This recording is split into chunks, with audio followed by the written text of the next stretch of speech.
And we'll just do a little bit. We'll see if that helps. I mean, really, it's not a terrible reed by any stretch. It's just, it needs to function better.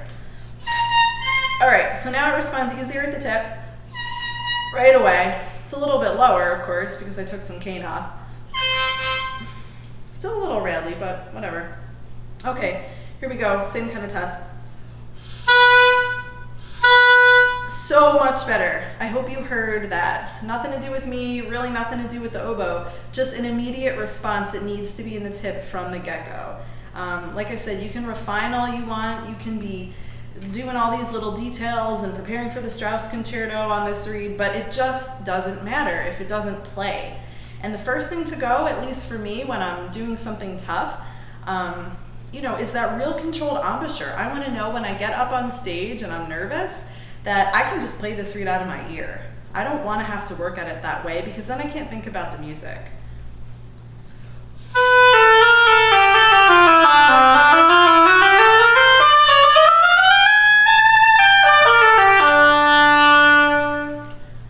Yeah, that works. So I'm going to leave the other one because I'm guessing it's pretty much the same and go on to the second batch. So let me dip these. Oh, before I dip these aren't as nice looking. They're kind of open on the sides, which may be a gouge thing. We'll see if it matters ultimately. The opening is a lot bigger than the other reeds. And the tips are really messy, like really messy. So I've played some fabulous ugly reeds before, but really, looks do go a long way when you're talking about reeds. If it can look the way you know a reed should look, chances are it's going to play the way a reed should play. So these might, you know, who knows? I'm not saying that that's always the way it is, but these reeds are a little, they're just totally ragged at the end. So maybe the knife wasn't sharp, I don't know. Or maybe the person just didn't look at it.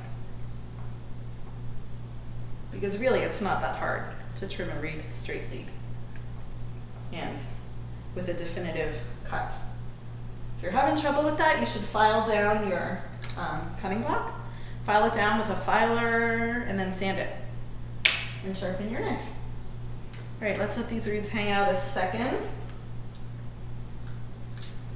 All right, I'm gonna first, and probably maybe only, go to the one that is closed all the way. Again, that can be a gouge thing or a tying over the tube thing. I don't know if these are tied over the tube, honestly. Okay, so these are tied, not as neatly as the other ones, but fine. They don't look like they're gonna unravel or anything.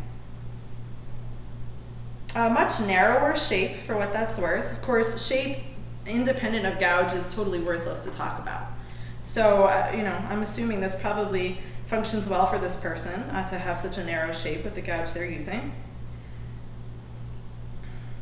Same thing really with this one. The spine is kind of not as strong. So, you know, think of the spine as your backbone, really. You don't want it too thick, but you want it to support.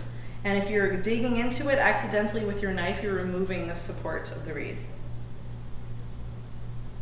Other than that, it looks pretty good. This one actually does have more of the heart kind of down. So before that reed, the heart was kind of more up, hence the honkiness of the reed. So I took it down, and that kind of solved the problem. So this one already looks that way. We'll see. Uh-oh, bad news, what does that? That is the sound of the blades not lying together, which is exactly what I saw, but it's kind of loose. So again, I would think that would be a gouge thing. Gouge just isn't centered. So the response at the tip is kind of poor because of that. It's hard to have great response with two blades that aren't sealed together. It's like two things flapping in the wind. You're not going to get any closure there. Okay, a crow at the string. A little tricky to get that lower octave, but it's because the blades aren't holding together, and you can hear the kind of quackiness in it. So who knows? This one might play great just because it seems to have a lot of things wrong with it. Although I don't know. So again, the response thing, I'm not trying to play a beautiful tune here.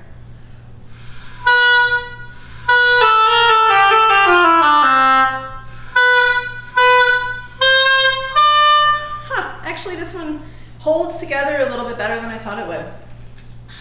But you know what, I'm gonna do the same thing. If you watch enough of these reed lessons, you'll see I do the same thing a lot. I'm gonna take down the corners of this tip heart, blend it a little bit more. Although with a reed that doesn't hold together, it's hard to do a lot of tip work because every time you put in that plaque, it's kind of encouraging those blades to separate more, which is not ideal in this case. Okay, well, we'll see if that does it.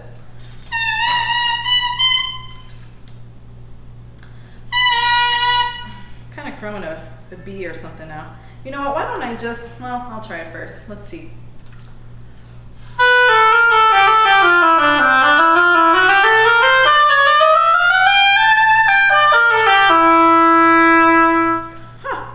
Actually, that made a huge difference.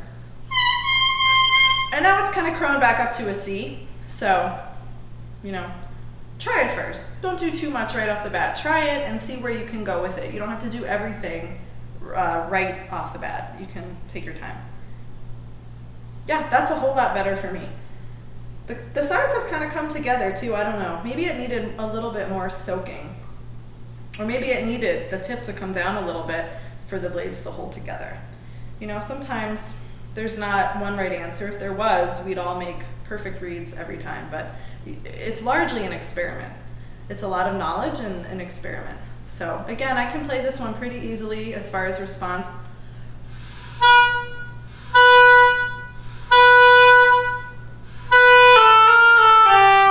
So I'm not using my tongue to start that. Hopefully you hear that. I'm just using my air. Can I start the reed with air? Because I can start it with my tongue no matter what kind of reed it is, really.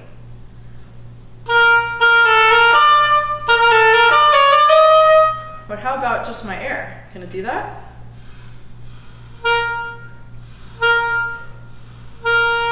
Yeah, this one I'd want to refine a bunch more.